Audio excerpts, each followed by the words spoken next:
كلامه العزيز. أعوذ بالله من الشيطان الرجيم. بسم الله الرحمن الرحيم.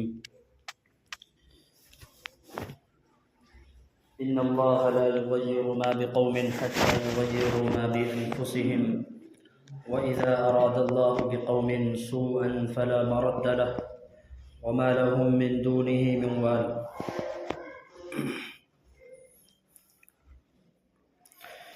محترم بزرگوں، عزیز ساتھیوں،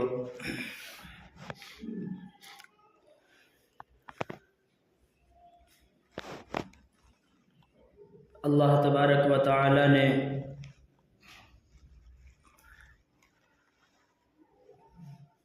ہر قوم میں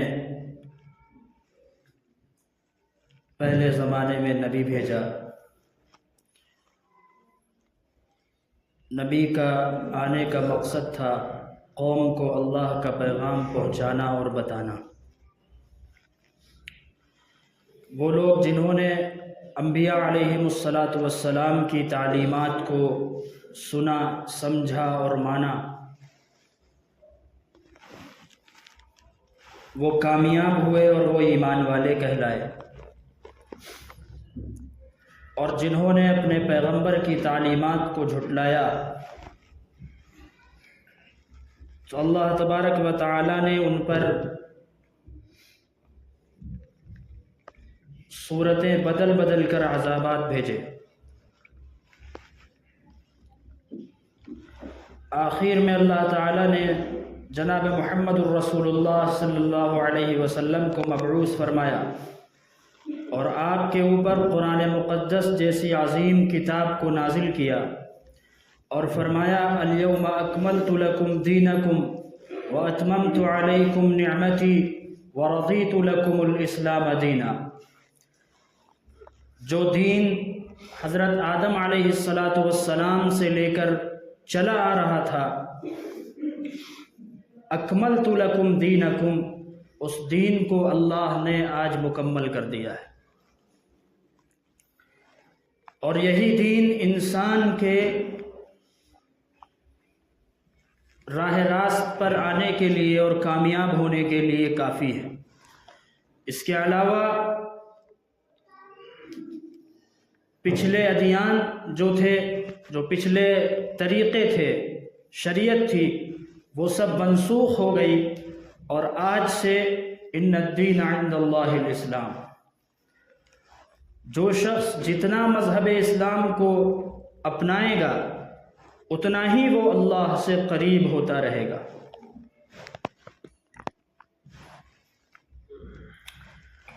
ہماری اور آپ کی کامیابی کے لیے بنیادی شرط ہے کہ ہم وہ فرائض جو اللہ تعالیٰ کی طرف سے ہمارے اوپر مقرر کیے گئے ہیں ان کو پورا کرنے کی کوشش کریں.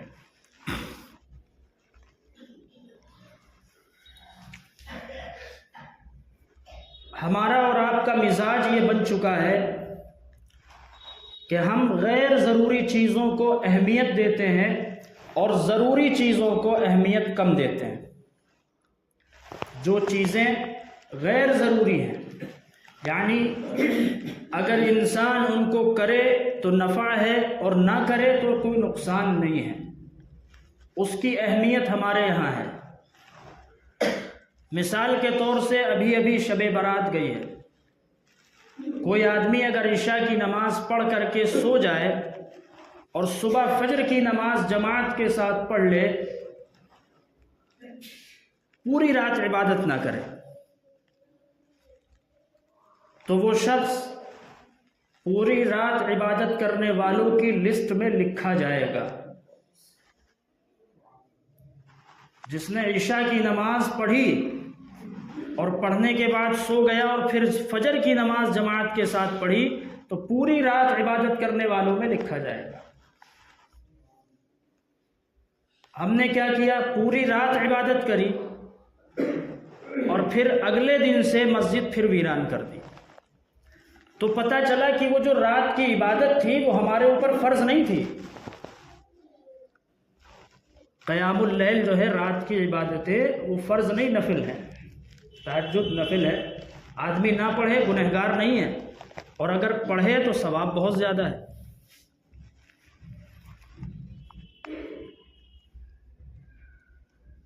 اس رات میں ہم نے خوب اہتمام کیا اور اپنے ذہن میں یہ بٹھایا کہ آج اگر ہم عبادت کر لیں گے تو پھر سال بھر کی ہماری چھٹی ہے، ہم کچھ بھی سفید و سیاہ کرتے رہیں، آج معافی مانگ کے ختم کر لیں گے۔ عزیز و بزرگوں، اس رات کی عبادت نفل تھی، اگر ہم نہ کرتے تو ذرہ برابر بھی ہمارے نام اعمال میں گناہ نہ لکھا جاتا، اور اگر اس رات میں ہم صرف اتنا کر لیتے کہ عشاء کی نماز جماعت کے ساتھ پڑھ کے فجر کی جماعت کے ساتھ پڑھ لیتے تو بھی عبادت کرنے والوں میں نام آ جاتا۔ اس رات کو ہم نے عبادت کی جہاں نفل تھی، اور دن میں 5 نمازیں جو فرض ہیں، جو دین کا ستون ہے۔ اللہ کے رسول صلی اللہ علیہ وسلم نے فرمایا کہ جو شخص نماز کو قائم کرے اس نے دین کو قائم کیا ہے، اور جو شخص 5 وقت کی نمازیں قضا کرتا رہے، ومن ہدمها ہدم الدین، اس نے دین کو منہدم کر دیا ہے۔ یہ ہمارے اوپر فرض ہے۔ ان الصلاۃ کانت علی المؤمنین کتابا موقوتا۔ اللہ تعالیٰ فرماتے ہیں کہ 5 وقت کی یہ نماز انسان کے اوپر فرض ہے اپنے مقررہ وقتوں میں۔ تو جو چیز ضروری تھی، لازم تھی، ہم نے اس کو اہمیت نہیں دی، اور جو چیز ضروری نہیں تھی اس کو اہمیت دے دی۔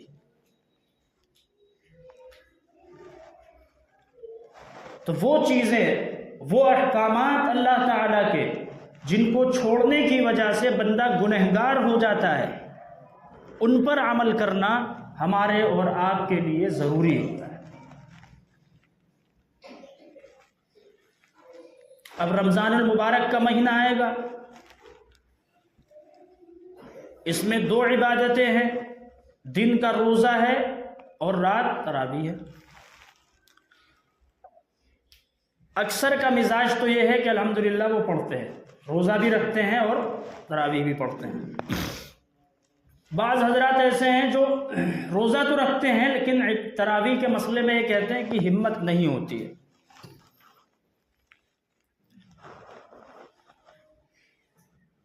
آج کل کے دور میں بہت زیادہ سہولتیں ہمیں اور آپ کو میسر ہیں۔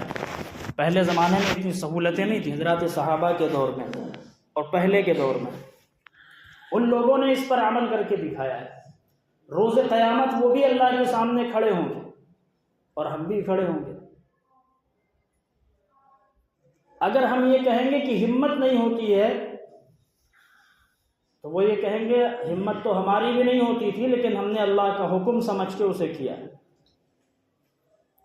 اب اس مہینے میں آخر کی 5 راتیں آتی شب قدر کی، بہت زیادہ فضیلت ہے اس کی۔ لیلۃ القدر خیر من 1000 شہر، ایک رات کی عبادت 1000 مہینوں سے افضل ہے، قرآن کہتا ہے۔ اب یہ نقطہ یاد رکھیے گا، اس رات میں عبادت فضیلت بہت زیادہ ہے لیکن کیا ہے؟ نفل ہے۔ کوئی آدمی، آپ علماء سے پوچھیں، مفتیان کرام سے پوچھیں، کوئی آدمی شب قدر کی رات میں عبادت نہ کرے، دن میں روزہ رکھے، 5 وقت کی نماز پڑھے، تراویح پڑھے اور سو جائے، صبح اٹھے، سحری کرے اور پھر روزہ رکھ لے، عبادت کرنے والوں میں آئے گا یا نہیں آئے گا؟ بے شک آئے گا، کیونکہ اس نے رات کی جو نماز ہے قیام اللیل وہ پڑھی ہے، اس رات پوری رات نہیں جاگا، سو گیا ہے۔ اور ایک بندہ وہ ہے جس نے پورے مہینے تراویح چھوڑی ہے اور صرف ان 5 راتوں میں عبادت کی ہے۔ اب آپ مفتیان کرام سے پوچھئے گنہگار کون ہے؟ آپ خود بتائیں گنہگار کون ہے؟ گنہگار وہ شخص ہے جس نے پورے مہینے تراویح چھوڑی اور ان 5 راتوں میں عبادت کی ہے، کیونکہ یہاں عبادت نفل تھی اور پورے مہینے کی جو تراویح ہے وہ سنت مؤکدہ تھی۔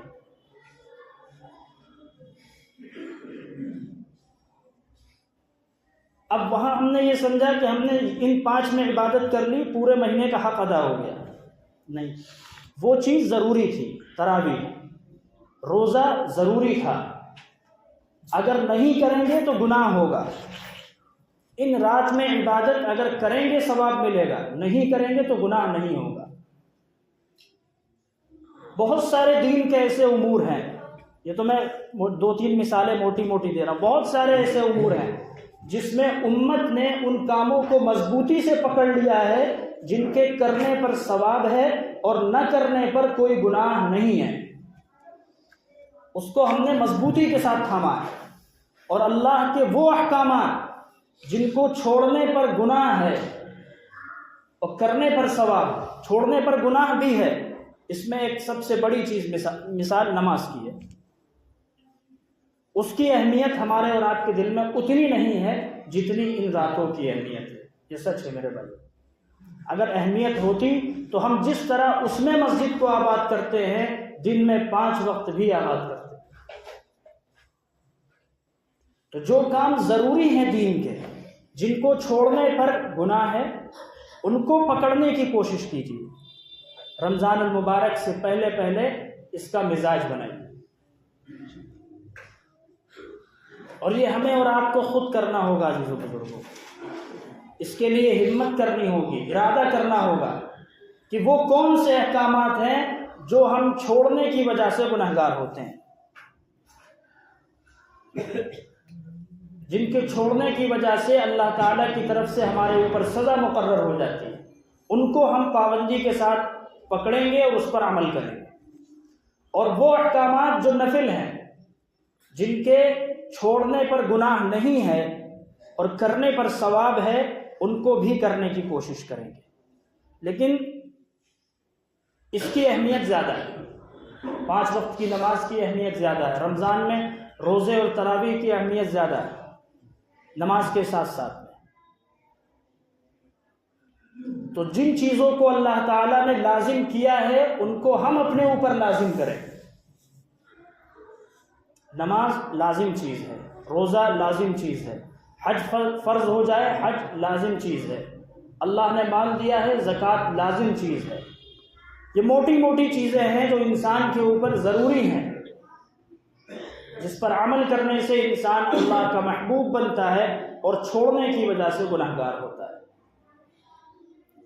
تو جس طرح ہم نے عزیز و بزرگوں اس رات میں نفل عبادت کے لیے مسجد کو آباد کیا اور سجایا، کوشش یہ کریں کہ ہم 5 وقت کے نمازی بن جائیں. کوشش کریں، صرف اس میں کوشش کرنے کی ضرورت ہے. اور اس کا سب سے آسان نسخہ یہ ہے کہ ہمارے نوجوان ساتھی 24 گھنٹے پاک رہنے کی عادت بنا لیں. 24 گھنٹے پاک رہنے کی عادت بنا لیں. ہم یہ کہیں کہ ہم ناپاک بھی رہے اور نماز کی بھی توفیق ہوتی رہے، ایسا نہیں ہوگا. جہاں پر اللہ تعالیٰ نے قرآن پاک میں انبیاء علیہ السلام کو، رسل کو مخاطب کیا، یا ایھا الرسل، اے رسولو کلوا من الطیبات واعملوا صالحا، فرمایا اپنے لیے پاک، صاف ستھرا، حلال رزق چنو اور نیک عمل کرو. تو مفسرین نے لکھا ہے کہ جس جسم کے اندر حرام کا رزق جائے گا اسے عبادت کی توفیق نہیں ہوگی. جس جسم کے اوپر ظاہری ناپاکی ہوگی، یعنی آدمی ناپاک رہتا ہے، پیشاب کے قطروں سے، چھینٹوں سے بچنے کی کوشش نہیں کرتا ہے، بغیر پانی کے استنجا کرتا ہے، اسے بھی عبادت کی توفیق نہیں ہوگی. توفیق عبادت کی جب ہوگی کہ جب ظاہر اور باطن پاک ہو. اسی لیے اللہ نے فرمایا لوگ ایمان والوں سے وَذَرُوا ظَاهِرَ الْإِثْمِ وَبَاطِنَهُ، ظاہری گناہ کو بھی چھوڑو، باطنی گناہ کو بھی چھوڑو، اندر بھی پاک ہو، باہر کا بھی پاک ہو. جب یہ دونوں پاک ہوں گے پھر دل اندر سے کہے گا اذان ہو چکی ہے مسجد چلو. وہ دل آپ کو کھینچ کر کے لائے گا مسجد کی طرف. تو اس کے لیے بنیادی شرط پاکی ہے. پاک رہنے کا اہتمام کریں. پاکی بھی لازم ہے ایک مسلمان کے لیے. تو یہ بنیادی باتیں ہیں عزیز و بزرگوں کی، جو احکامات اللہ تعالیٰ نے ہمارے اوپر لازم اور ضروری کیے ہیں، ہم بھی اس کو اپنے اوپر لازم اور ضروری کریں تب ہم پکے سچے مسلمان بنیں گے۔ اللہ تعالی عمل کی توفیق عطا